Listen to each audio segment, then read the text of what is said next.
G'day everyone, it's Maydad here from Bondi Beach, Sydney, Australia. And today we're coming to you live. I've got a special guest right here today that I made an instant connection with from the day we met. And the reason that was because our values were aligned in the way we saw things, our goals, and our map of the world. So let me introduce you to this special guest who's been doing some great things, 𝙤𝙤𝙪𝙧𝙣𝙚 Goggins. 𝙤𝙤𝙪𝙧𝙣𝙚 Goggins today is going to be talking to us about his journey and all the great things he's been doing along the way and with many more to come. G'day, 𝙤𝙤𝙪𝙧𝙣𝙚. How you doing? Good day. How are you doing? Hey, it's funny. I love every time I talk about Australia or think or talk to somebody from Australia, I talk about how much I love it. As a matter of fact, right behind me, I have two pictures, one up atop and one bottom of Australia. The one on the bottom you can't really see because there's a glare from the lights that I have in here, but that is actually in Sydney Harbor. I took a picture of the bridge. And then the one up top, I actually took from when you're going from the Sydney Opera House and you're walking down that what do you call that? Shoot. Anyway, I took that picture from the steps, and that's your beautiful skyline in Sydney. Beautiful place. It is, at New Year's Eve, Christmas Eve, and that they do all the fireworks there, and it's absolutely spectacular. It looks amazing. If you've ever had a chance to look at even on YouTube or some of the footage of Sydney Harbour during New Year's Eve or those festive seasons, it's absolutely amazing with all the fireworks. But yeah, it is an amazing, amazing place, and I'm glad. Sounds like you've really enjoyed it coming here and spending time Oh here. yeah. Oh yeah, I'm coming. I'm going to be back there. I'm going to be back in March, the last weekend in March in 2026. Wow, this is these years are going by fast, isn't it? So next year, 2026, I'll be there for it's a CrossFit competition called Turf Games. Right. And I'll be participating in Turf Games in 2026. This will be the first time I'm ever in a CrossFit competition. I've never done this before in my life. I'm now here in the United States and I'm training to do that. But I was kind of challenged by a friend of mine, Joe Jackson's her name, and she said, "Hey, you want to be a part of my team?" I'm like, "Yeah," because I mean, I really love the competition. I love the camaraderie. And then after that, one of our mutual friends, Maydad, we are going to ride our bikes. And we're doing this to raise awareness and raise funds. So please think about this. I want everybody to know we're raising funds for stroke victims in Australia. Amazing. We're going to help stroke. I know that it's Philip McDonald. He lost his father to a stroke a couple years back. I lost my grandmother to a stroke back in 2001. To a stroke. Actually, she died in 2002, but she had the stroke in 2001. And we're going to raise money. Strokes are unfortunately, we don't know. They're almost not preventable, but and you don't know when they're going to happen. But whatever funding we can do to help in at least um, I guess I don't know, easing the pain. I guess in helping subsidize people's lifestyle to make sure that they heal from these strokes. We're going to try to do. And of course, such a great cause and to raise awareness about this for victims or anybody wanting to learn a little bit more about it, especially people like us with older parents. And my dad's 86 Yeah. right now, and he's suffering with some health complications. And it's really interesting, unless it hits your own doorstep, that you don't realize how much you haven't known about it and how important it is to know about it. Junius, today I was wondering if we could tell us a little bit about your journey growing up, some of the things you did, what you studied, to what got you to what you're doing today, and then we'll ask a few more questions about some of the great things that you're doing. I can go all the way back to my journey. I was born in Buffalo, New York. Buffalo, for those of you who are watching, Buffalo is it's the second largest city in the state of New York. So everybody knows New York City. Everybody knows New York City. Well, we are the little child to Buffalo, to New York City. We're in Buffalo. We're right on the U.S. Canadian border. Matter of fact, the hospital I was born at, I was born like a mile and a half from the Canadian border. Um, if you know my story, my younger brother is David Goggins, and he talks a little bit about me in his book, Can't Hurt Me. But we grew up to a father who and a mother who, they were small businessmen. We had a skating rink and a nightclub in Buffalo, New York. Do you remember the artist Rick James? Yes, sir. Yes. Well, my dad was his manager for many years.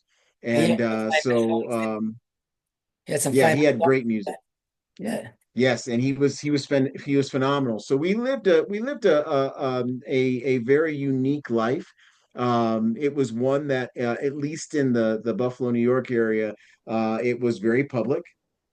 People knew a lot about us, and my father was extremely popular and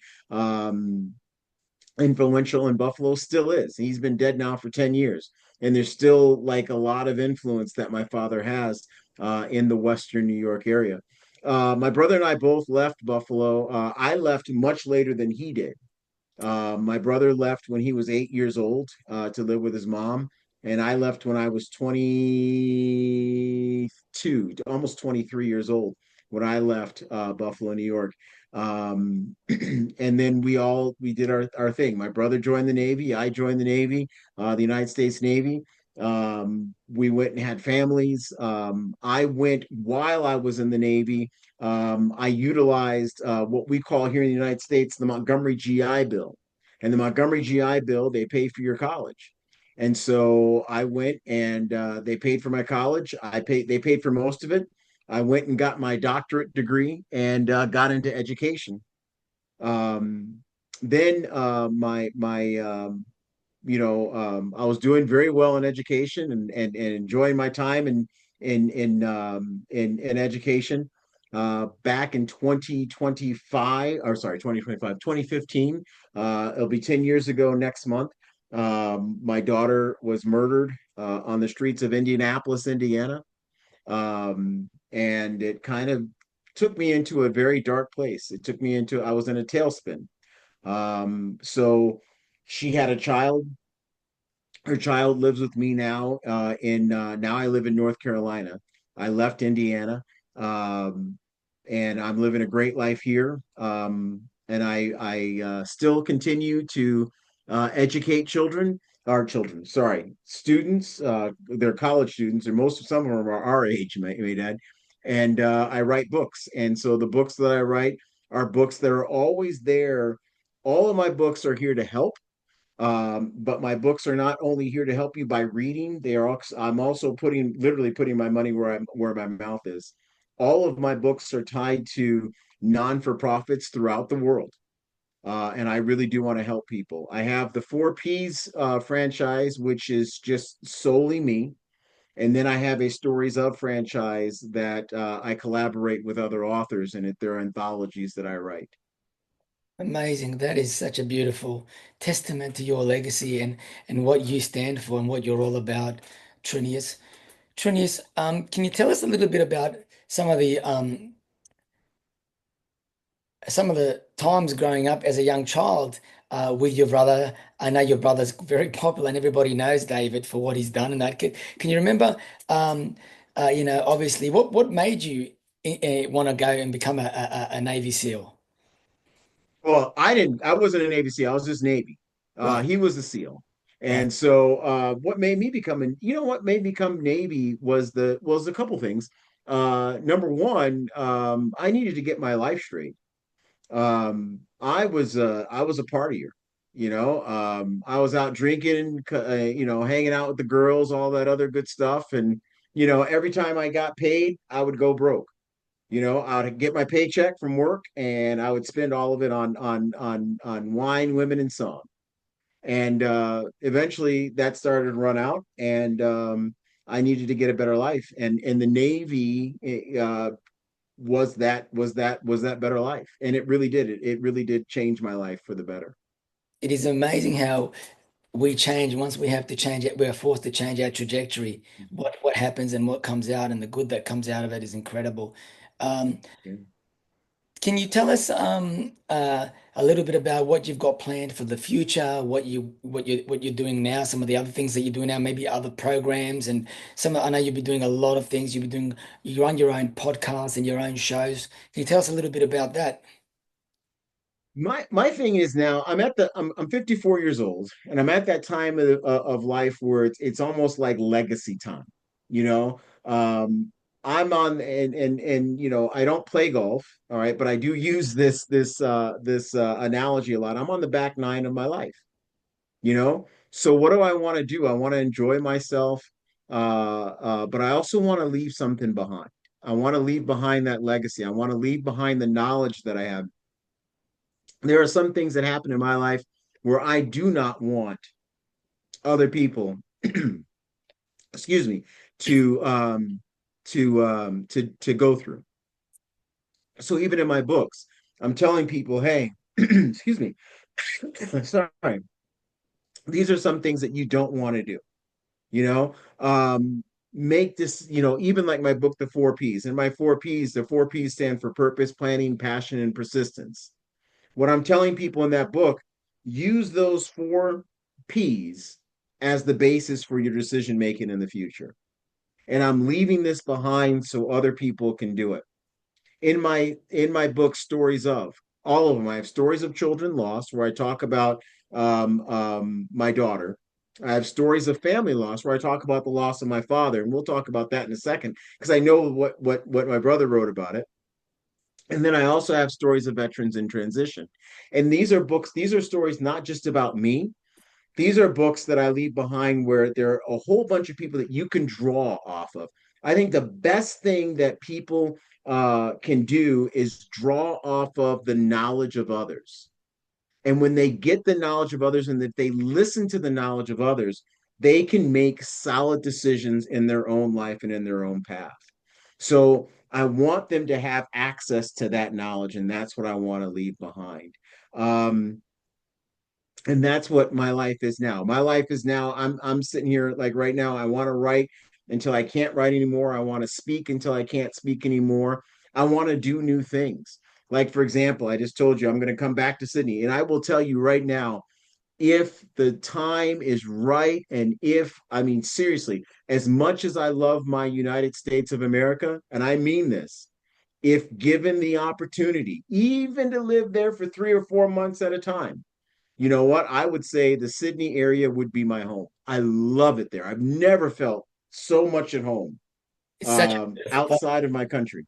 and Pardon me? there's just so much to do here, isn't there? Oh, yeah, it's so much to do. And the people in Sydney, the people of Sydney, everybody, I've never been to a city that large where everybody's just cool as hell. Yeah, there's so It much. was that I was like, you guys, it was a great feeling, and I really did feel like home. The only thing I did not like about Sydney, and I will tell this to you, and I mean this, all right? What in the hell? You guys have bats as big as Volkswagens, man. Oh man, like I oh, have, and I hate bats. I absolutely hate them. And the first time I was walking through botanical gardens at night, cutting through because I was going that's back to my hotel. I was at the Sydney Boulevard Hotel. And so I was cutting through that garden, and I literally saw the shadow like cast on the sidewalk of one of those freaking bats. I thought it was a demon, man. I was like, whatever. That's the only thing I can say that I could do without in Sydney. I tell you what, we've just moved to another place we bought recently, but the place that we were living at was right across the road here in eastern suburbs, and there was bats every night, everywhere. Now I've got no problem with bats because I've lived here for such a long time, but this one particular story, I was an apprentice pastry chef when I left high school, so I would have been about like maybe 20 years old, and I was riding on my bike at 2:30 in the morning to work around the golf course here. Now, the golf course here has a lot of trees. Obviously, there's a lot of bats everywhere. And I remember this one particular time when I was riding my mountain bike to work at 2:30 in the morning. It was pitch dark and no one was there. And out of nowhere, this bat came behind me. It was about like maybe about 2 meters away from my head. And I looked at it as I was riding my bike, and all I was doing was like yelling out, shoot, go away. And then it went away, but like it just came right beside me. And I've never been so surprised in my life just riding along. I tell you what, I was half asleep going to work, but when I got to work, I was fully awake.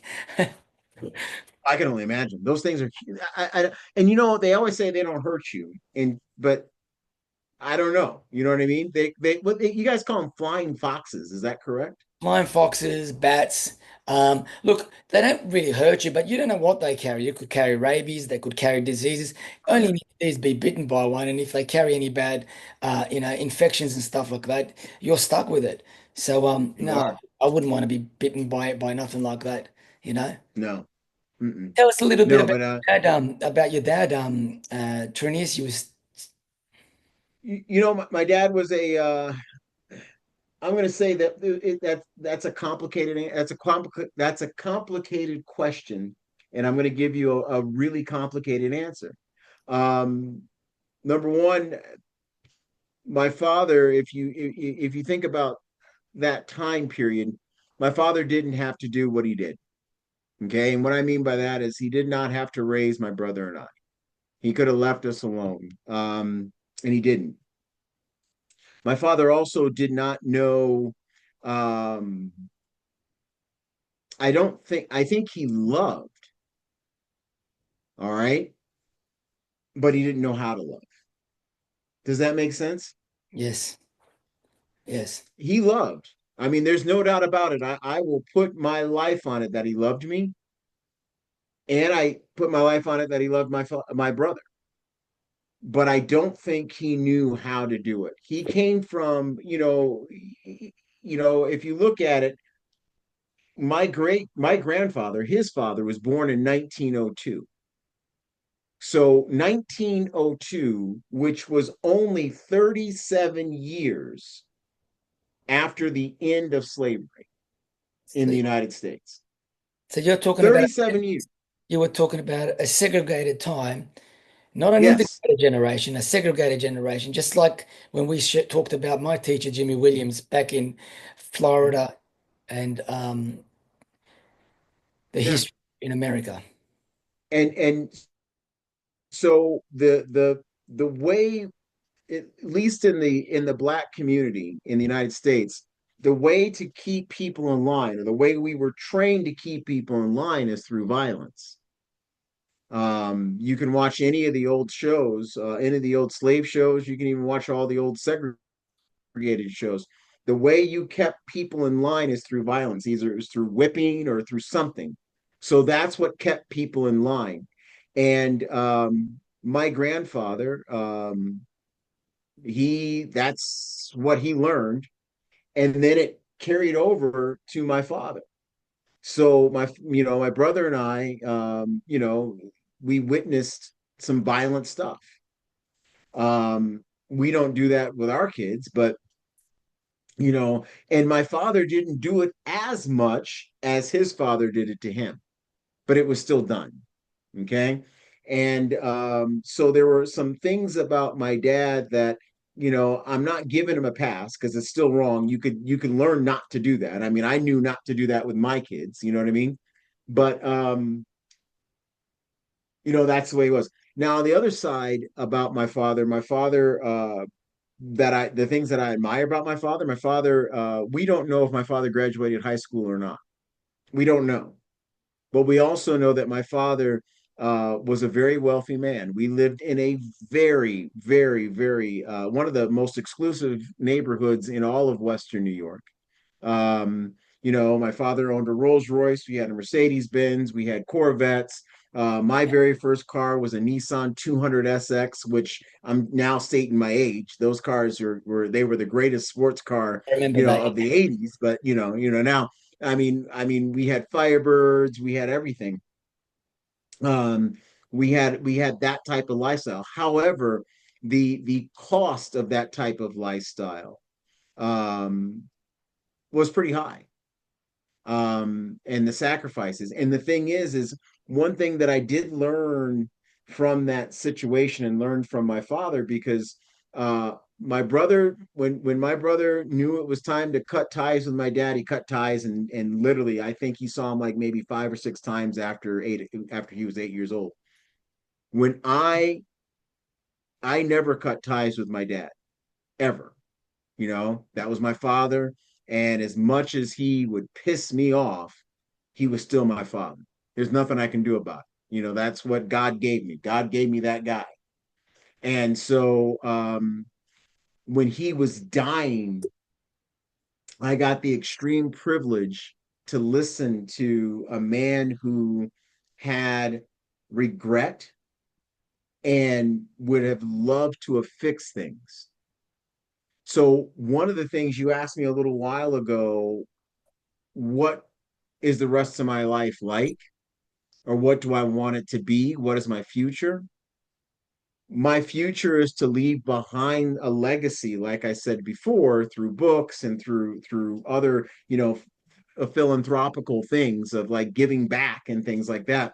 Because my father wish he could have done it. Now I'm not doing that for my father.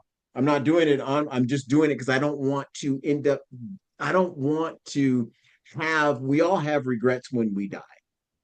Okay. There's always going to be something. I don't want to have the same type of regrets my dad had when he passed away. That's one of the things. First of all, thank you for sharing um, that with us today. Trinius, one of the things I feel like I have in common with you is I have a program called the Footprints Retreat, and I had a great mentor, Jimmy Williams, as we spoke about before. He died at 92 years of age. He came from segregated times, born in 1920s. Mm-hmm. Integrated segregation generation, but a segregated generation, where they will learn to say, thank you, ma'am, yes, ma'am, yes, sir, not like they are today. And, there were certain communities that you were allowed to walk around with. There were certain communities that you weren't allowed to walk around with. And he Right. was the only black man that was allowed to train the KKK's kids with boxing. He did it obviously because he needed to get paid, but he was never harmed by them and they respected him. That was a very tough time. And I remember some of the stories that he used to sit down and share with me after training. We'd sit down in a cafe, eat some chicken sandwiches, drink some, sip on a soda, and he would share me all these stories with me. But one of the most important things that I learned from that relationship, from having with my mentor and teacher, who was literally the best friend I had apart from my dad and my twin brother, was that some people come into your life for a reason and others come into your life for a season, but it's those people that come into your life for a reason that leave these footprints and legacy. So when they've passed away, it's your turn to walk in your shoes and leave your footprints and legacy for others to follow. And this is what I'm all about with my footprints and the legacy that I hope to leave behind. And I see that in a lot of stuff that you talk about, not just today, but in the past. And I think that's one of the reasons we have such a great connection and we align with each other's values. Trinius. Trinius, I wanted to ask you, you said something about owning a skating ring. Are you talking about like a palladium, like the old where the African Americans used to go and do some skating and all that sort of stuff? Or Oh yeah. Oh yeah. Oh yeah. We had a huge skating rink. My father bought, okay, so my father started out, he, like I said, he hustled, man. That man hustled, right? So he started out when he was 20 years old, he started out driving Coca-Cola trucks. So in the 1950s, my father he was 19 years old driving Coca-Cola trucks. Okay. And he would drive and he had his own little route, right? And what he did was he would put his money aside and he ended up buying 4 Coca-Cola trucks. oh, So he owned his route, right? He had 4 Coca-Cola trucks. He had 4 people that worked for him driving his trucks. On one of his routes, there was a skating rink, and that skating rink was in Buffalo. It was on Main and Riley. I mean, no one listening to this is going to know where Main and Riley is, but still, it was on Main Street. And this guy, it was a guy who owned the skating rink. He wanted to get rid of it, right? So one day my dad was dropping off Coca-Cola, and the guy was sitting there saying, I really want to get rid of this rink. And my dad was like, I'll buy it, right? So the man was like, are you kidding me? He's like, no. He goes, I'll buy it. So he bought the rink. Now, when he bought the rink wasn't as big as the one that we had now, or one that he had now, or had when he died. But he bought that rink, and then he found out that there was a bakery, a huge one of those industrial bakeries where they make like tons. Okay, that they were moving from a building, and they were moving somewhere else. Okay, and so my father said he was going to buy that building and put the skating rink in that building. So that's how it got. And this place was huge. And then upstairs, because he had all this empty space, he turned that into a nightclub. And so the people that used to go, he made that nightclub as popular as he could. So Tina Turner and Ike Turner, Shaka Khan, Stevie Wonder, Gladys Knight and the Pips, all of these big acts would show up at my father's nightclub. Okay. And they would, I remember meeting some of these people as a young kid. They would come downstairs and they would see me, and obviously my dad would want me to meet these individuals. It was fantastic. And then obviously the Rick James, Rick James became, who he did. The OJs, do you remember them? Yes, The yes, group? yes, Yes. Jason. All those people would come around. And that's how that happened. I mean, that's how he built it. But the skating rink was such a it was in the black community of Buffalo, that was the place to go. As a matter of fact, there was a lot of gang activity back in the 70s in Buffalo. Okay. My father's skating rink was neutral ground. There was no gang activity at my father's rink. So they would It turn was agreed. Yeah, they would go and they would, so you would have rival gangs coming to the skating rink, but they wouldn't mess with each other until they walked down the street. That was sacred ground for them. They didn't want to mess, and that was the place that they got together, and that's what makes that place so special. And again, it's the respect that my father had in that city. Even the gangs respected him. And a lot of times there were the Buffalo police would come to my father and say, how can you fix it? Can you help us fix this problem? And sometimes he would, sometimes he wouldn't, you know. Yeah, that's amazing. How times have changed and those places where we reunite and all that have gone. There's an old story about an old eucalyptus tree, and it was the biggest tree in town, a huge tree, and it is where we used to run as kids in Israel. And we used to run around there, play tips, run in the bush, make cubby houses, slingshots, bow and arrows. Us kids used to grow up in Israel living that way. And it was a tree that development and high rises were coming in, all these developers, and it eventually got cut down. But it wasn't just the tree that was cut down, it was a generation of something really special. Because that tree was a place where we all said, you know what, I'll meet you after school at the eucalyptus tree. Or girls and guys would meet, groups of people would meet, lovers would meet.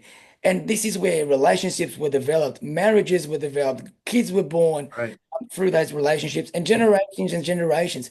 When that tree was gone, all that history, all that um, was still there, but Right. it was nothing to go on with, you know? And Absolutely. it's incredible when you look back like I don't know many places today where there is neutral neutral respect where gangs or people can come together and not fight. So Yeah. There's a sense there, that sense of nobility, that sense of honor. Um, I don't know if it's because of technology, and we're so distant from each other now. But that's kind of gone. There's no such thing as sacred ground anymore, and that's sad. Yeah, it's sad. I think with I think also with the foundation that young kids, young people today are given from the grassroots up, and it starts at home. It's just not the same as what it used to be when we were growing up. I mean, yes, sure, Absolutely. we were hit, whipped, I was given really harsh treatment as a young kid, as a young kid growing up, if I didn't do what I was told, or, and, I was only speaking to somebody last night. And I think if young kids were given the treatment that we were given when we were kids, would probably sue their parents. Child Oh support. yeah, But I think that's part of the reason our characters were so strong, we were so resilient and became who we are. absolutely. And you know what? I 100% agree with that. Absolutely, I do. Trinius, it's been great speaking to you. I could actually speak to you for so long. I know there's so much to talk about. Is there any empowering message you would like to leave some of the young kids growing up, heading down the wrong path that could be looking for a way out? It could be substance abuse, it could be troublesome by peer pressure, could be internally, you know, being very negative, you know, and perhaps there's something that you could leave them with to from your past that you learned growing up and has made you the man that you are today. I do. I lived. I we lived a unstable family life, and it did carry over into my adult life. Especially with failed marriages and what have you. But one thing I got to say is to people who are going through any type of trauma. All right, you you can make it. You can make it better. You can make it better, not with other people. Don't look for other people to make your life better because that's not going to happen. All right. Get up in the mirror and you demand that that person looking back at you changes your situation. You look in the mirror and you demand. Now, by making that demand, I will tell you this, there will be a certain level of pain that's coming. There's going to be a certain level of discomfort that's coming, but you continue to demand that that person in the mirror makes your circumstance better. And when you realize that that person in the mirror has more power than you think he does or she does, okay? And when you realize that that person's power and you realize that person's potential, your life will be much better, way better. Amazing. There you go, everybody. Great catching up with Trinius today and learning a little bit about a very small part about his legacy and what he's doing now and all the other great work that he's looking at doing. It's great catching up with you, Trinius. Just before we conclude today's Zoom, I just wanted to share with you, don't forget, Saturday, 7th of June is Men's Mental Health Week, and we're celebrating it and honoring it with a free men's health retreat right here in beautiful Bondi Beach. Yoga before sunrise on the beach, human movement, breath work, followed by functional training and boxing class at the iconic Bondi Boxing Gym.